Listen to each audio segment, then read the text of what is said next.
بسم الله الرحمن الرحیم. یو ورور پوښتنه کړې ده، وایي ښځې ته جایز ده چې د نارینه سر ور وخوري؟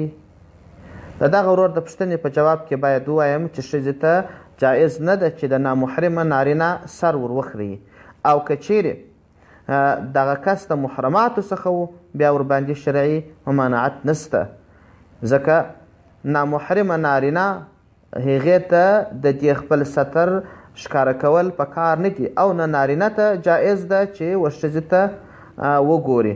الله عز وجل د سورة نور په 40 او 15 مبارک آیاتونو کې فرمایي: بسم الله الرحمن الرحیم: قل للمؤمنین یغضوا من ابصارهم ويحفظوا فروجهم ذلك ازکى لهم ان الله خبیر بما یصنعون وقل للمؤمنات یغضن من ابصارهن ويحفظن فروجهن ولا يبدين زینتهن الا ما ظهر منها.